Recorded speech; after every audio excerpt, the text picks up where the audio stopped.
In today's video, I have 5 basic tips for hiding lavalier microphones. Hey everybody, welcome back to the channel. I hope everyone's doing well out there. If you haven't yet, please consider subscribing to the channel. You can hit the little button and the little bell, and then you'll get a notification anytime I put out a new video. So today's video is about hiding lavalier microphones, and I'm not gonna get super into the technical stuff, although I will offer you some resources for that a little bit later in the video. What I want to talk about is like sort of the overview of what goes into like concealing lavs on people, and maybe more of like the sort of the social part of it and the sort of etiquette that comes along with it. So we'll start with tip number 1, communication. Communication is like so critical here. And what I mean by communication is, as soon as you meet your talent or your cast or whatever they're going by, you need to introduce yourself and be, friendly, eye contact. And, I feel like sometimes if you're working with actors a lot, you get into this rhythm where you feel like, oh, well, they know who I am and they know why I'm here, and I'm just going to slap this mic on, I'm going to do my thing. And I think for some actors, especially if, they're really in the zone, sometimes they're, going over their script, they're like, method, they're like doing their thing. You don't want to be, small talking and trying to, sort of distract them from what they're all about. So you just have to read, who you're working with. So if it was more like maybe a corporate shoot and, you're miking up like Susan from accounting, well, then it's a different story. She maybe has never had a microphone put on her before. So you basically, what I like to do is I, walk up, introduce myself when it seems like a good time. And sometimes you have to feel that out too. A lot of it is just that, like that sixth sense of like, is now a good time? If you're waiting to put a mic on a CEO and he's talking to a CFO, I'm not going to barge in on that conversation, but I might start to kind of move in a little bit and get a little close, and they see the guy standing there with a microphone, and you got to kind of read the room on this stuff. But communication's key. So once you've figured out who you're working with, it's an actor, maybe you can dive in there. They know it's all business. You're a sound guy. They're used to it. They've had mics on them 1,000 times.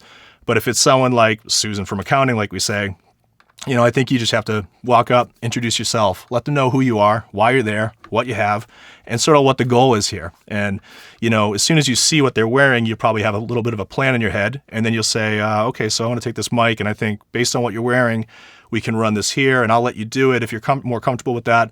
I like to give people the option for that stuff, because you don't ever want to assume that they're cool with you just being like, hey, whoosh, and, throwing cables inside their clothing and stuff like that. So the communication, super critical. Tip number 2, preparation. And, this might sound like a given, like, well, of course you show up to your job prepared.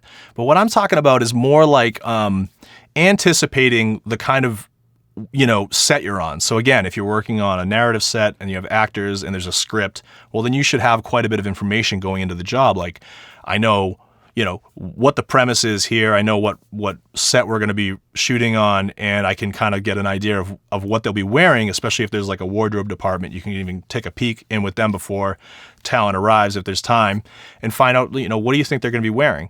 If you're working more on like, again, like corporate shoots, I feel like you can just, use like a normal amount of just deduction and be like, well, it's a CEO. He's probably going to be wearing something nice if they're making a video with him. It's typically a blazer and a dress shirt, maybe even a tie. So what I like to do is I like to prep, especially if you're on a set where they're kind of like whisking talent in and you have a very limited amount of time with these people. Do everything you can to anticipate what you're going to do. And so what I do a lot of times is, if I know, for example, like if it's a CEO, I have a couple different rigs ready. I might have, a lot of times I've noticed dress shirts have white or, off-white buttons. And a lot of times the blue dress shirts, which are very popular, also have like lighter colored buttons. And so if you're working with that, a lot of times I'll try a mic where I hide it behind like the button of their shirt. So I'll have maybe one of my white lavalier microphones ready to go for something like that. And then I might also have, if I'm thinking, hey, they might show up in a tie, I'll have a tie rig ready to go. So that might be a different microphone with a different little mount and adhesive ready to go. And another thing you can do prep-wise is, if you have eyes on your set before you shoot or before you've even seen talent, you'll know ideally where the cameras are going to go. And again, I'm sort of referring to like in a corporate setting where, maybe it's an interview and they're locking off a couple camera angles. You'll know that, oh, well, there's a camera that's kind of looking a little sidey on them. So if they are wearing a shirt, Will the camera see into like the side of the buttons and stuff like that? So it's all these like little clues that you have to kind of piece together working up to it, because a lot of times, I hate to say it, but sound is like the last thing that gets done right before they hit the record button on the cameras. And so it feels a lot of times like, oh geez, we got to put a mic on this guy. All right, can we hurry up? Like it feels like the last thing that has to happen before they can, roll. But it's just part of the nature of what we do. It's like lights, camera, and then, oh yeah, we got to put a mic on them. Oh yeah, we forgot about that. So I always try to like piece together all the puzzle pieces and just be aware of your set, be aware of the wardrobe if you have any clue about that. I mean, I've literally like Googled people's names and been like, oh, what do they normally wear when they do interviews? Little tricks like that. And it helps you just get an idea of what they're probably going to show up in. A lot of times people, especially in that sort of corporate industrial world, they CEOs, et cetera, they tend to wear the same kind of stuff to the same kind of events or shoots. Lavalier hiding tip number 3, cable management or slack or lack of slack. This can be a huge issue that I think a lot of people don't really pay attention to. They think more about like, well, I got to get that mic hidden in that spot I want. And then the cable's just, whatever. We'll just like let it fall down there and, whatever. Tuck it in over there. We'll clip the pack on their back or whatever. Cable management is super important. And I feel like that can ruin the sound of a good lavalier if you don't pay attention to this. Too much slack, for example, like I've seen people just stuff, 6 feet of cable just inside the shirt and it's just loose in there. And the problem is the cable is microphonic, especially the closer to the head of the microphone. And when the cable starts to touch itself, if it's bunched up in like a little coil or whatever in there, it can actually make sound when it moves around. And so if this person's actually walking like a walk and talk and they're doing any kind of movement, you'll start to hear these little movements. On the flip side of this, if there's not enough slack, you're going to hear it because you're basically turning your microphone. Say you've got it stuck here and then the mic goes down around their body to the pack and there's not enough slack. So when they turn their body, you get that sort of tightness going on. 2 things can happen. Wherever the mic is attached will start to let go. If it's adhesive, you'll literally hear the adhesive going like slowly. It almost sounds like a little ticking. It'll peel away. Or if you have it, clipped on or using a vampire clip or something like that, you'll just hear the mic cable getting that sort of tension. And it'll also pick up more clothing noise when they move. So you don't want too little and you don't want too much. One cool little trick that's been around since forever, as far as I know, is the broadcast loop. You just make a loop in the cable, and not huge, just enough of a loop where if anyone puts more stress on the cable, the loop will close. Instead of pulling on the cable and pulling on the head of the microphone, which basically turns your mic into like a rubber band, if you're pulling on a rubber band, it's going to go ding, right?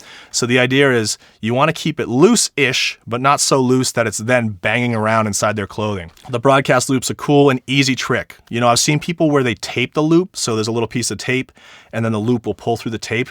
Personally, I just tie it in a knot sometimes if I'm moving quickly. A loose knot. You don't want to traumatize the cable and break the microphone, but a very loose knot, and you probably don't want to go too big on the knot. And sometimes you can't get away with this on certain outfits. If it's a t-shirt, you're probably going to see a big loop under there. So it's sort of on a case-by-case scenario. Tip number 4 for hiding lavaliers, keep it simple. Keep it small, keep it light, whatever you want to call it. I try to keep things minimal because what I've noticed is the more I kind of put on a rig, say you have a mount and you're like, oh, I could use a little fur, it needs a little wind protection, and maybe I'll put this little bumper thing on the side to kind of keep the jacket off. Like, I feel like the more I add to a mic, the more likely it is to actually make noise and be rustly and have issues. As soon as I have eyes on a certain talent's wardrobe, hopefully when they're wearing it, I start to look for sort of like those natural edges and wrinkles and air gaps in whatever they're wearing, because that 9 times out of 10 is exactly where I want to put the microphone. You don't want to put it, squish between their body and tight material, because then you're going to get some kind of a lump. And you don't want to put it between material and material, because then you're likely to hear some sort of rubbing between those materials. I mean, there are different kinds of mounts you can use that kind of help separate create space essentially, but then you run the risk of having a lump in the clothing, and that doesn't look natural. So I look for the natural like lumps, and that's my first go-to spot on trying to find a place for that microphone to live. Tip number 5 for concealing lavaliers, take your time and get it right. I'm telling you, this is so critical, and I feel like all these tips feel like the most important tip to me. But this one especially really rings true with me. And as long as I've been working in this field, it's still something that I sort of struggle with because as a sound person, again, we're like the last kink in the chain here. It's like, hey, we're waiting on, we're like the last thing before we roll. So, hey, let's get that mic going. Oh, and sometimes they tell you up front, like we're whisking this talent in. We only have them for X amount of minutes. So can you get the mic real fast? So again, this comes back to maybe the tip about being prepared, and really you do everything you can to sort of stay one step ahead.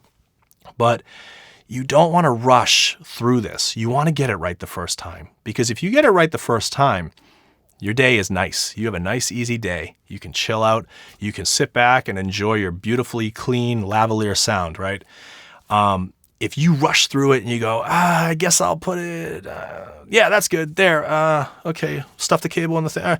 That's fine. Okay, put them in the chair. And a lot of times there are producers breathing down your neck to do it that quickly. But you need to have sort of a fair amount of time to do a good job, because it's probably going to come back and bite you. And the worst thing is when you kind of rush through it and then there's issues with it. Maybe halfway through the interview, you notice when they turn their head, it's a little scratchy or something. Then you have that regret, you're like, I should have just taken that extra 10 seconds to get that other piece of tape that I was going to use. So don't let people push you. Don't let people push you too far to the point where you're not doing a good job anymore. And it almost feels like this shouldn't have to be said, but I'm telling you, I feel this sometimes, and I've been doing this for a while, and there's days where you have that regret and you're like, this could have been better. And inevitably, maybe you got to step in. And that's another little tip I would say for people is, don't just shrug it off and go, I don't know, it's as good as it can be. Speak up. If it's not great, you should speak up. And this makes me think of maybe one little bonus tip I'm going to tack on here. Practice. Don't be afraid to practice, because if you have a really rough day on set and you're pulling your hair out going, man, I just can't get this lav to sound right. I know it's a weird dress shirt and he's got a weird tie on or something. Practice. Go home.